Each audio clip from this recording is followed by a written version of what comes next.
नमस्कार दोस्तों, dear ma'am में आपका एक बार फिर से स्वागत है। जैसा कि आप सभी को पता है कि मध्य प्रदेश में एक लंबे सूखे के बाद एक भर्ती निकाली गई है और इस भर्ती को देखते हुए मध्य प्रदेश के युवाओं में बेहद खुशी के साथ साथ कुछ चिंता का विषय भी बना हुआ है। जी हाँ, आपको ये न्यूज़ तो मिल ही गई होगी कि मध्य प्रदेश में जेल मुख्यालय में जेल प्रहरी की भर्ती परीक्षा 2020 के लिए नोटिफिकेशन जारी कर दिया गया है और इसकी प्रारंभिक जो तिथि है यह 27 जुलाई यानी कि आज से प्रारंभ है और इसकी अंतिम तिथि है 10 अगस्त तक इसका आवेदन आप कर सकते हैं। अनारक्षित अभ्यर्थियों के लिए 500 रुपये फीस रखी गई है और आरक्षित अभ्यर्थियों के लिए 250 रुपये फीस रखी गई है। अब इसके साथ साथ ही इस नोटिफिकेशन में ही कुछ गलतियां सामने आ रही हैं। तो ये गलतियां मैं आपको बता रही हूं कि कौन कौन सी गलतियां हैं जो हमने सामने देखी हैं। आप नोटिफिकेशन पढ़ सकते हैं, सिलेबस भी पढ़ सकते हैं। आप इस नोटिफिकेशन के अंतर्गत आप पीईबी की वेबसाइट पर जाके इस नोटिफिकेशन को डाउनलोड कर सकते हैं। सबसे पहले नंबर आती है पहली गलती। तो पहली गलती ये है कि जो अनारक्षित श्रेणी के लिए जो पद रखे गए हैं इनका योग यह बता रहे हैं 105। अब जरा आप खुद टोटल करके देखिए कि 33, 14, 11, 5, 7, 3 इनका टोटल जब आप करेंगे तो आपके लिए 73 प्राप्त होगा। भाई मुझे तो 73 ही प्राप्त हुआ। यदि आपको 105 प्राप्त होता है तो आप हमें ज़रूर बता दीजिए कि इस प्रकार का योग कैसे किया जाता है। इसके साथ साथ आप देखेंगे तो एक और गलती इसमें समझ में आ रही है। 105, 11, 45, 56 और 76 इनका आप टोटल कीजिए। क्या आपका टोटल 282 आ रहा है? मेरा तो भाई जो टोटल है वो 292 आ रहा था, 293 आ रहा था और इसका जो है ये 105 की जगह ये मेरा टोटल 73 आ रहा था। अब आप यदि ऐसा टोटल करना जानते हैं, पीईबी ने आपको सिखाया हो तो आप मुझे ज़रूर बता दीजिए कि ये कुल पद जो इन्होंने निकाले हैं ये टोटल करने पे 293 की जगह आप 282 टोटल लगा रहे हैं और यहाँ पर 73 की जगह 105 टोटल लगा रहे हैं। अब प्रश्न यह उठता है, जब आप नोटिफिकेशन में टोटल जैसे ये गलतियाँ कर रहे हैं तो क्या युवाओं के मन में एक चिंता का विषय नहीं बनेगा कि अगर नोटिफिकेशन में ही ये गलतियां आप कर रहे हैं तो भर्ती कहाँ तक होगी, कहाँ तक सही होगी, कहाँ तक उसमें पारदर्शिता होगी। सभी अवगत है शिक्षक पात्रता जो परीक्षा हुई थी, शिक्षक भर्ती परीक्षा हुई है, माध्यमिक और उच्च माध्यमिक भर्ती 2018 में नोटिफिकेशन निकाला गया, 2019 में इसका पेपर हुआ, 2020 में रिजल्ट आया और अभी तक इनका ज्वाइनिंग इनको प्राप्त नहीं हुई है। सत्यापन जैसे तैसे शुरू कराया गया पर उसका वह भी 3 दिन सत्यापन कराने के बाद उसको रोक दिया गया।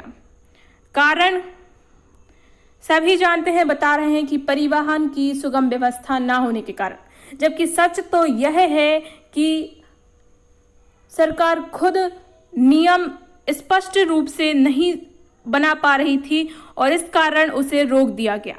इसके साथ साथ यहाँ पर जो ओबीसी आरक्षण है वो 27% दे दिया गया, जबकि यहाँ पर अभी इस पर याचिका पर कोई निर्णय नहीं आया है कि आरक्षण कितना मिलना है। इसके बाद भी 27% आरक्षण दे दिया गया। क्योंकि हम इसका विरोध नहीं करते, बस यह एक प्रश्न था जो हमने आपको बता दिया। दूसरी खामी आप देखते हैं कि यहाँ पर जब आप नीचे की तरफ जाते हैं ऑनलाइन परीक्षा विवरण पर तो यहाँ पर आपको मिलती है प्रथम पाली, द्वितीय पाली। यहाँ अधिकतम अंक लिखे हुए हैं 200 अंक। ध्यान से देखिए 200 अंक लिखे हुए हैं, 200 अंक जो है अधिकतम अंक है। अब इसके बाद जब हम नीचे की तरफ जाते हैं पाठ्यक्रम में जो पाठ्यक्रम दिया गया है तो यहाँ पर प्रश्न उठता है कि ये कुल अंक जो है 100 है।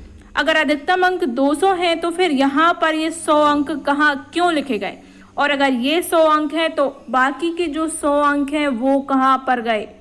मतलब क्या उसका अलग से आप पेपर लेंगे या फिर आपने पुराना नोटिफिकेशन यहाँ पर डाल दिया है और अच्छी तरीके से उसको देखा नहीं, आपने जल्दबाजी में ये नोटिफिकेशन डाल दिया। क्योंकि बच्चों के भविष्य का सवाल है और बहुत से अभ्यर्थी हैं लाखों की संख्या में जो इन भर्ती परीक्षाओं का इंतज़ार करते हैं, रात दिन मेहनत करते हैं, अपने पैसे लगाते हैं अपना समय लगाते हैं और उनके सपने इन भर्ती परीक्षाओं से जुड़े हुए होते हैं। इस प्रकार के मजाक उनके लिए बहुत बड़े साबित हो जाते हैं। हम आपको बता दें, फिलहाल एक न्यूज़ आई थी जो हम आपको बता रहे हैं।